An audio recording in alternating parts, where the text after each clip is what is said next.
Hi, and welcome. I'm Karen Stanbridge, and I'm an associate professor with the Department of Sociology at Memorial University. For the next little while, I'm going to talk to you about archives, what they are, how they're collected, and how you can use them in your research. Okay? Let's get started. What if one day you disappeared? Say you were sucked up into a black hole or transported to another dimension and you were gone. And what if years and years later, someone came along who wanted to find out more about you, what your daily life was like, the things you did and thought about? How would they go about it? Well, they might start by trying to find relatives of yours, family and friends, and interviewing them. They might even make recordings of these.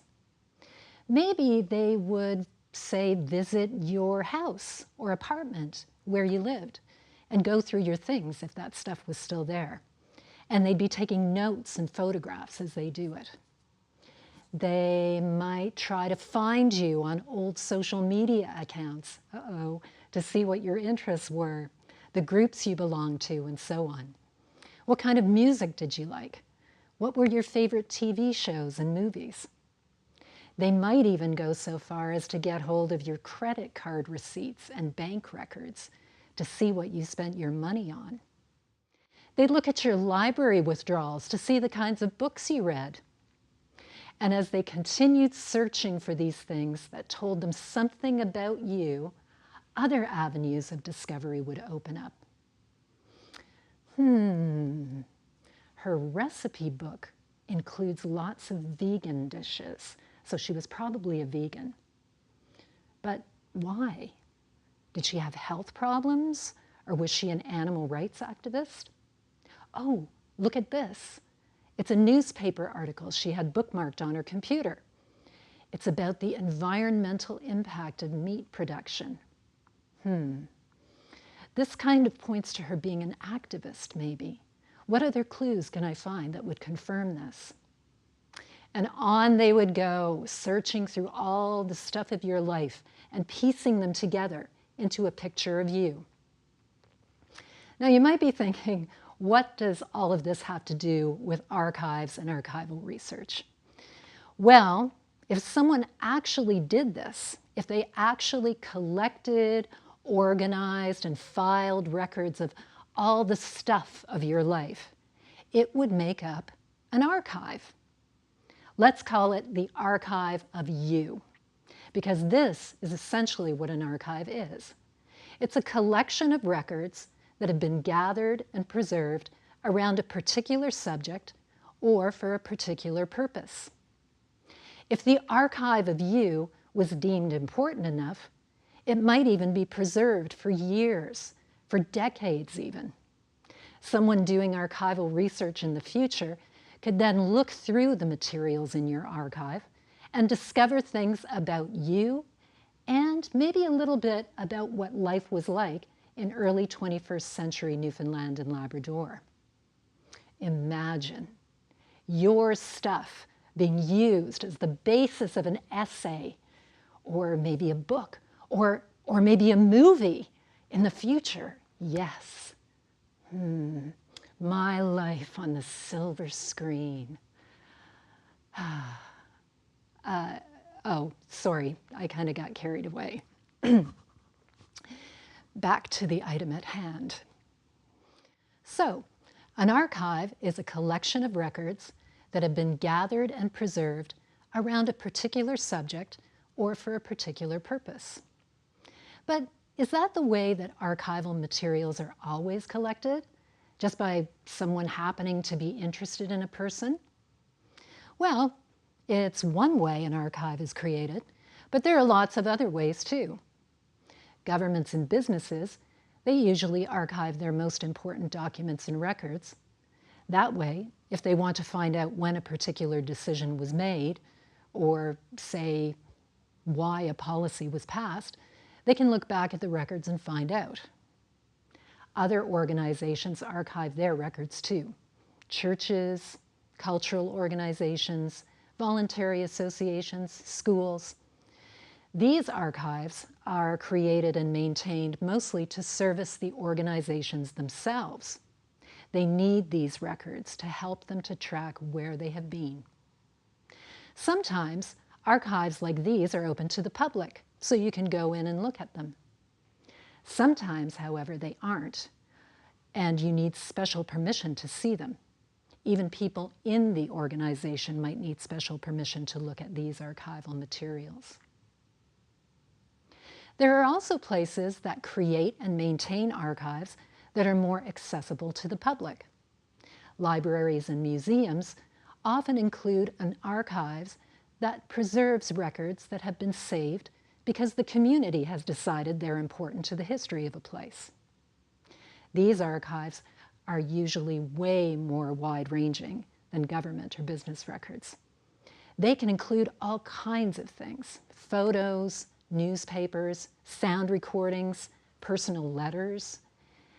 You can find music scripts, recipe books, scrapbooks, almost anything. If something is deemed important and worthy of being kept and preserved, then it is.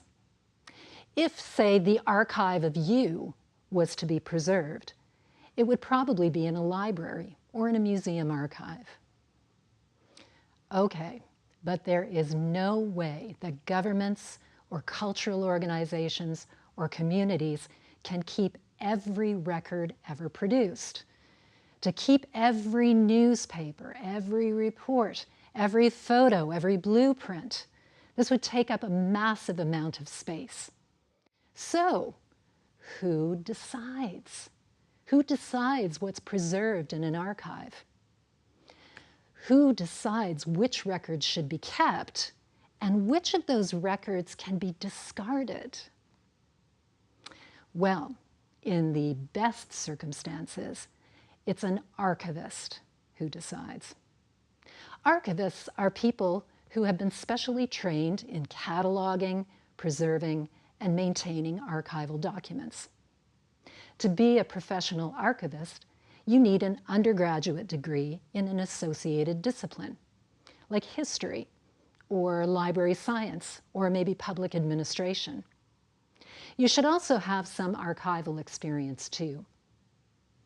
There are also colleges and universities in Canada that offer degrees, certificates, and diplomas that are geared specifically to people who want to be archivists. Some of the things you learn in these programs include how to appraise, arrange, and describe archival materials.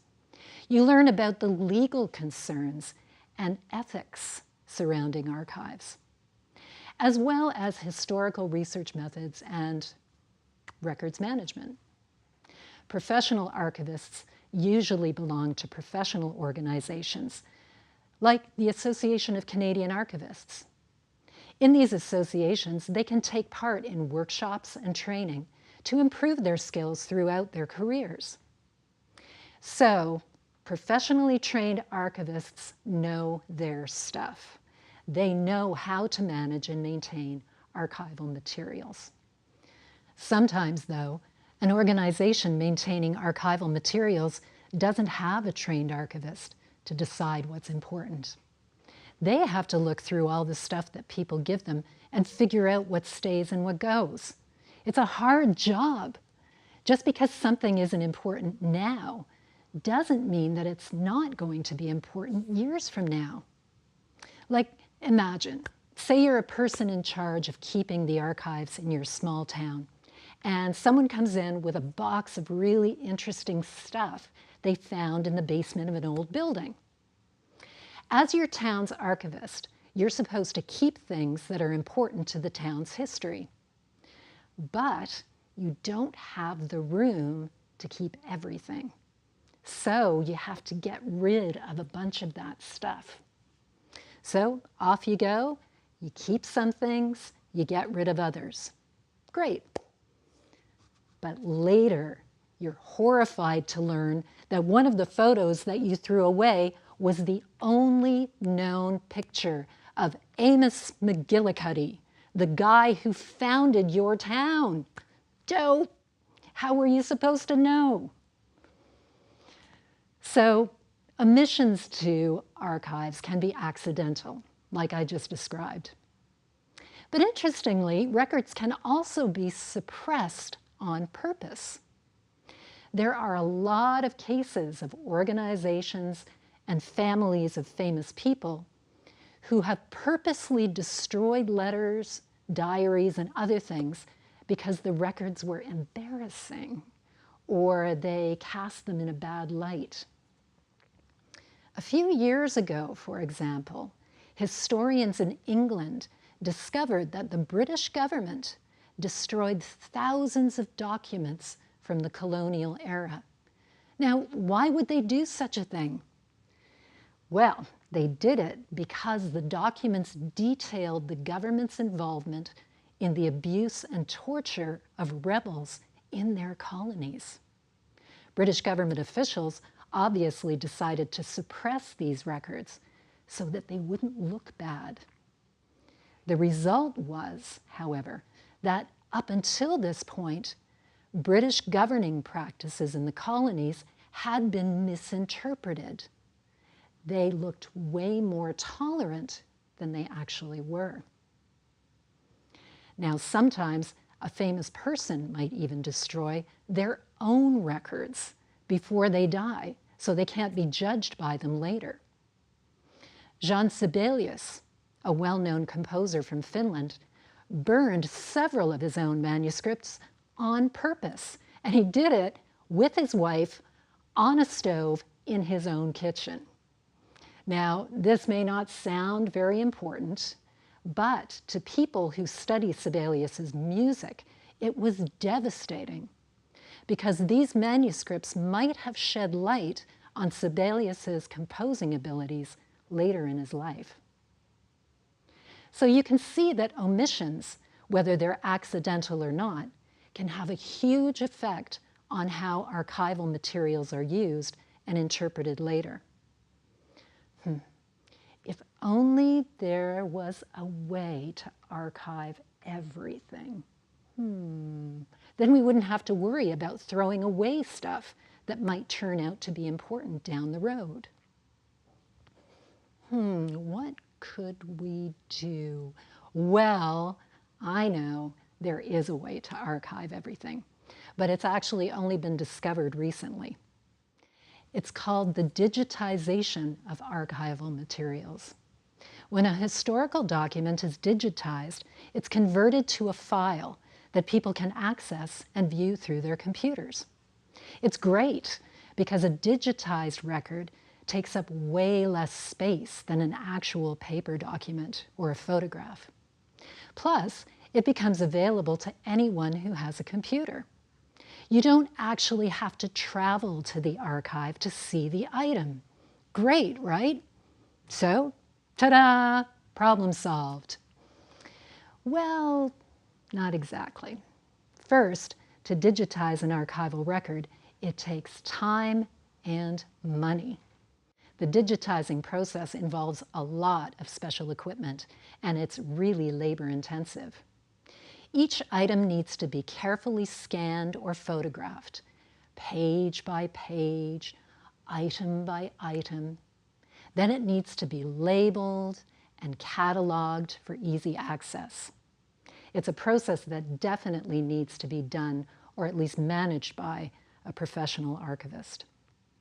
Second, not all archival materials can or even should be digitized. Some records are so old that preserving them this way might damage them.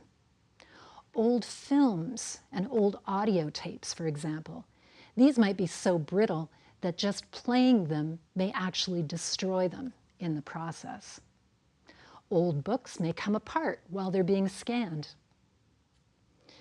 And finally, and this is the biggie, there are millions and millions of discrete items in archives around the world.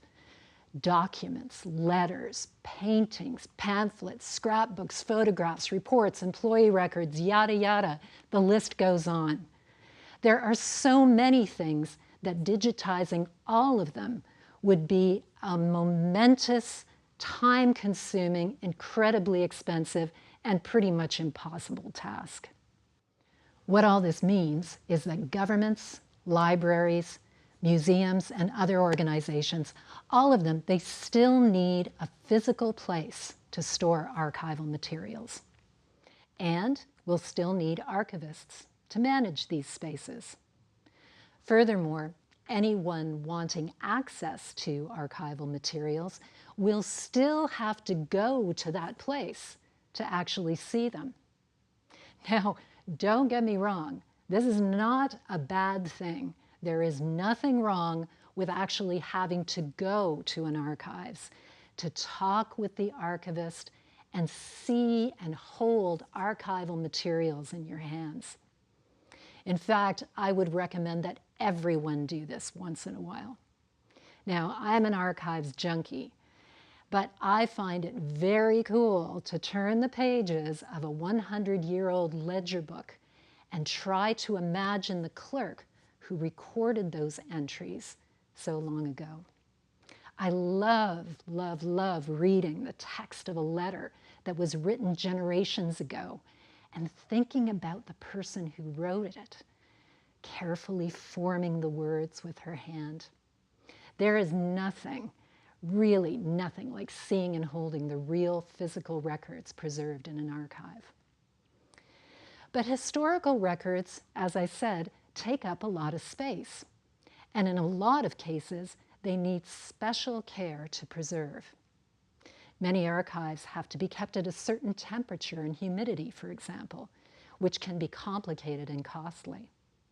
It can also be complicated and costly for people like you and me who would like to look through a particular archive, because visiting the archives is going to cost money. Visiting the archives in your community or city may not be that hard, but what if you discover the archive you want to see is in some small town in, say, Wales, or in a museum in Slovenia? Most of us don't have the money or time to travel to faraway places to visit archives. That's when we are thankful to the archives and archivists dedicated to digitizing physical archival materials. But we're going to have to accept that there will likely never be a time when every historical document or item will be digitized and available to us through our computers. In those cases, we'll still have to travel to where the archives are. So, Slovenia, here I come. Okay, I've told you what an archive is, what sorts of organizations have archives, how they're created, and some of the challenges around preserving and accessing archival materials. Now let's talk about how archives can help you in your research. Archival materials, whether they're a year old or a century old, are from, obviously, the past. For those of you studying history or classics or folklore, then the idea of using archival materials in your research makes sense, even if you haven't done it yourself. But maybe the rest of you are thinking, well, archives are interesting and all, but why should I use them in my research? I study the present. The past, it's gone. It's a fair question. Many of the questions that students in the humanities and social sciences are interested in and pose in their research papers, many of these questions have more to do with capturing the human condition as it exists now, rather than how it existed years ago. If you're majoring in political science, gender studies, geography, or in English, you probably spend most of your time learning about how these subjects can help you make sense of today's world. If you cover any history at all, it's probably only a small part of the course, say to contextualize the literature or theories that you need to know. But everything comes from somewhere. There is nothing that we study today, politics, gender, poetry, or policing. Nothing that can't be explored from an historical perspective. You just have to get used to thinking that way. This takes a little practice, but it's worth the effort.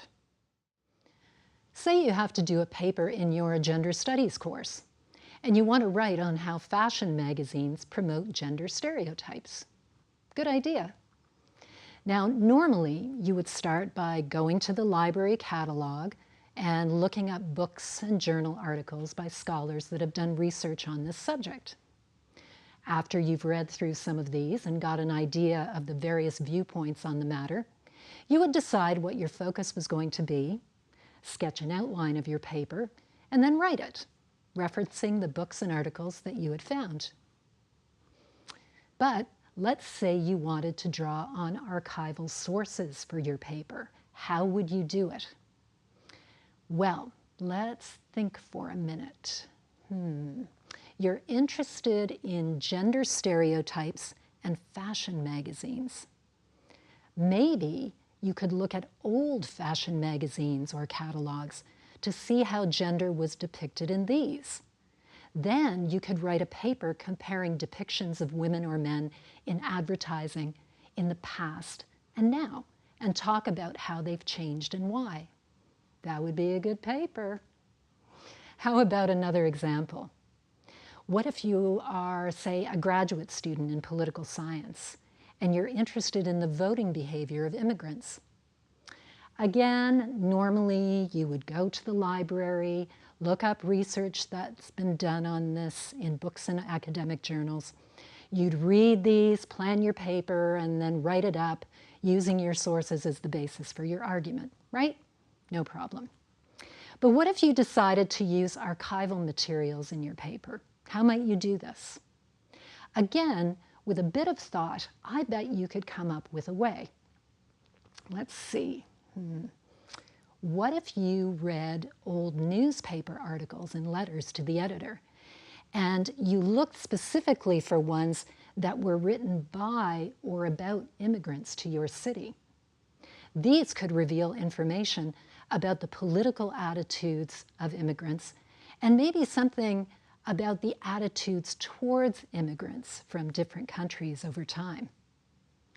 Or maybe if your town or city actually had an organization for immigrants, say like a German-Canadian club or a Ukrainian club.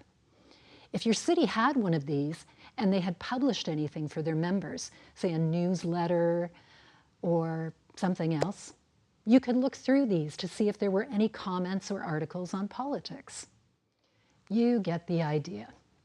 Using archival materials in your research might take a bit more thought and effort on your part, but it's worth it. First, because of how much you learn from looking through documents and other things from the past. It's just really interesting. But also because if you do it right, I bet you will get a better mark on your paper because of your originality. And we can always use a better mark. Am I right? So, let's say I've convinced you to use archival materials in your research. Yay for me! I just want to tell you a few other things that you need to keep in mind when you do archival research. Number one, persistence. Most of you have probably written a research paper before, so you know that you have to be persistent to find books and journal articles that pertain to your research project. Archival research also requires persistence on your part, maybe even more than you're used to. Whatever archive you visit, in person or virtually, the materials in them will likely not be ordered in exactly the way you want them to be. If, say, you're researching the math curricula of elementary students in early 20th century Saskatchewan, say you're doing that, you are probably not going to find a ready-made archive of those materials. Rather, you're going to have to do some thinking. You're going to have to think about the various archives that might store this kind of information. Say the Saskatchewan Department of Education They'd probably have something. Maybe the archives of different school boards in the province from the past and present. And maybe there are some well-known teachers or educators whose personal documents may have been archived. And maybe some of these personal documents contain some mention of teaching math in the province. You see how it goes? It's up to you to figure out where to look. So you have to be creative and persistent in your search. Don't give up. Number 2, patience. The past is a foreign country. Great quote, right? Well, I didn't say it. That's what British novelist L.P. Hartley once said. And he was right. Sometimes reading texts from the past requires that you learn a different language or different ways of reporting and expression. Old newspapers usually aren't too bad, although you might get a chuckle out of the words they use to describe events. And the ads are hysterical, so make sure you look at those. Sound files, too, those are pretty straightforward, but you'll notice that people tended to speak much more formally in the past, so they might sound a little stiff to you, but you should be able to understand them. But handwritten letters can be hard to make out because they're usually written in cursive. If you're not used to reading cursive writing, it'll take some time for you to become accustomed to it. Similarly, any documents that appear in ledger form, employment records, company inventories, ship crew lists, and the like, these may take a while to figure out. What does each column represent? How do the dates work? And so on. Now, of course, an archivist on staff will help you with all of this, but you're still going to have to work on your own. Also, unfortunately, there is no search function that you can press and make use of to confirm whether or not a set of records contains anything that you're looking for. You might spend, and I've done this, you might spend a long time going through boxfuls of documents and end up finding nothing that's relevant to your subject.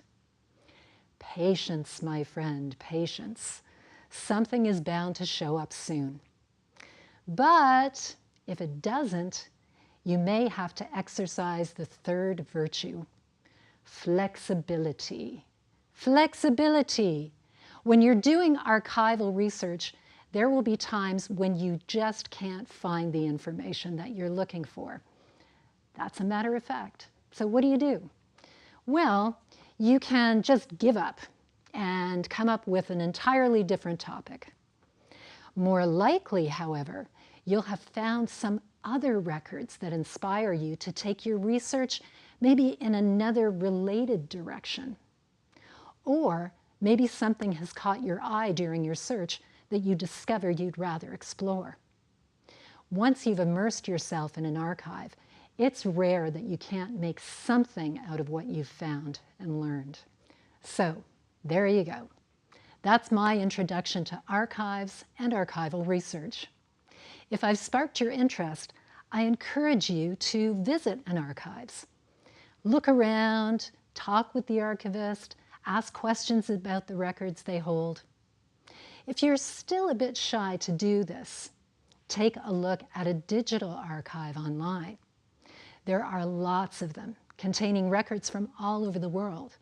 A couple of Google searches, and I bet you'll find one that you're interested in. Spend a little time, and pretty soon you may just become an archives junkie like me.